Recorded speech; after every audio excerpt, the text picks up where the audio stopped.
Hey YouTube, this is Rob from RP Model Railroads, and in this video I wanted to share with you guys a recent steam locomotive that I bought off eBay at a pretty good price. Now, I already shared some photos of this, auction photos, or rather buy it now photos, with some friends of mine, and they were really interested in seeing some up-close photographs once I got the locomotive in. So I decided before I actually even tested this locomotive to make a video about it and share some of the things I like about this custom job up close and personal in this video. So without further ado, let's just jump right into it. So this is a Mantua die-cast 040 tank engine steam locomotive, obviously. And what struck me the most about this was the unique custom job that somebody did, which appears to be a Southern Railroad knockoff of some sort. But there are no railroad decals on this. In fact, the only decals or numbering, lettering of any sort is number 100 on both sides of the tank engine cab, and also on the front nose of the boiler. So I want to turn the attention of the camera to the front of the locomotive, which I thought to be pretty interesting. And I'm going to try to keep the camera focus as best as possible throughout the video, so bear with me. So what struck me the most was this interesting brass addition that the original person that customized this locomotive put on the side of the front of the boiler. I believe this is a water pump piece, if I'm not mistaken. It's pretty interesting that they decided to put it here. And if you notice on the opposite side of the locomotive, I can see it now since I have it in my hands, there are some clear signs of missing paint there that appear to be the remnants of maybe what was another brass piece on the side of the front of this boiler, or something else, or that might even just be corrosion. I'm not exactly sure what's going on there, but it's a pretty unique addition, along with this bell that was not on Tyco 040s, if I'm not mistaken. So, pretty interesting additions that this person put on the locomotive. Now, as far as the front, I'm not exactly sure whether this is just painted decal paper or what it is, but this person put the numbers 100 on the exact front of the nose of the boiler. I don't know the exact name of it, but the face of the locomotive. It looks a little bit off in terms of scale, but again, the person that customized this locomotive clearly wanted to show that it was number 100. So again, pretty interesting. And if we go down here to the front, the steps are dusty, but they are unpainted. There's no further detailing on the front steps, which will make sense once I get to the back steps of the locomotive a little later in the video. And I'm not exactly sure what is going on with this front coupler. It is broken, and it is completely bent, not to mention it is extremely long. So clearly this is not the original coupler, so I'll definitely be replacing that to make the locomotive look better.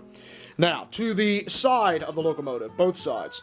So one thing that struck me is there are no railroad decals on this locomotive, just number 100 on both sides of the tank engine cab. And the green paint is in fairly good shape for its age, but you can tell that it was brushed on because, yeah, you can see the brush-on marks on the bottom of the engine, where you can clearly see where they did some black here on the parts that would be exposed, but then they didn't paint the rest of it. So pretty interesting custom job that they did here. Clearly was brush painted on. And I gotta say, it looks pretty good. You know, for some rivet counters out there, it might not be the best paint job in the world, but to somebody like me, this would actually be something challenging for me to replicate. So pretty interesting. Now, if we move on to the back of the cab of the locomotive, we see that there are some interesting yellow designs on the rails and the step ladders that follow through to the back of the locomotive back here. On these rails, the molded rails into the shell are once again painted yellow, as well as the rear step ladders. Pretty interesting design, and I'm actually a little surprised that they didn't do this on the front of the locomotive steps, because you can see a little bit of yellow that they did on both sides of the front of the boiler. So pretty interesting addition, and it really makes the locomotive look a little better in my opinion. And the dark red roof on top also fits the whole southern theme of this locomotive, which I think is probably what this original designer was going for. So again, very interesting. Now, as far as the rear of the locomotive, the original coupler appears to be broken, but it's still there, so I can definitely replace that. And then the opposite side is, you know, virtually identical to the other side in terms of detailing. Again, you see the number 100 there on the side of the locomotive, the yellow painted rails and step ladder, which is pretty interesting. And you can also see a little bit of corrosion here on the top of the locomotive. It looks like minor rust if I can get the camera to focus on me. See if I can back out. There we go. You can see a little bit of corrosion there on the top of the locomotive. Not exactly sure what is going on there, but again, the paint is in pretty decent shape for what I assume to be a pretty old custom job. I don't think this is something new that somebody did, but who knows? I mean, it just depends on where it was stored, I guess.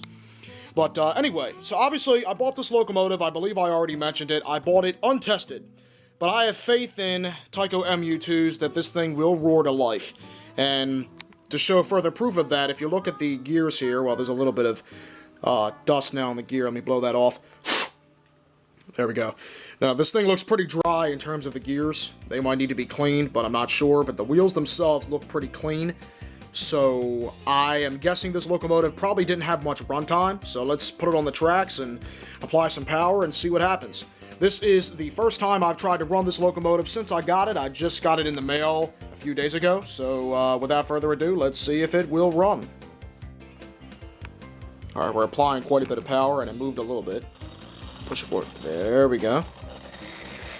Alright, and it stopped. Let me put it in reverse. Alright. There we go. Seem to be running in reverse just fine. Let me pull the camera up.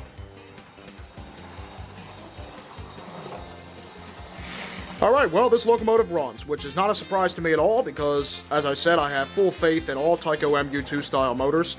So this thing actually runs pretty good. Came to life fairly simply, but I'm going to put a little bit of oil on this behind the scenes. And for the rest of the video, enjoy some running shots of this interesting, custom, green, die-cast Mantua 040 tank engine, number 100.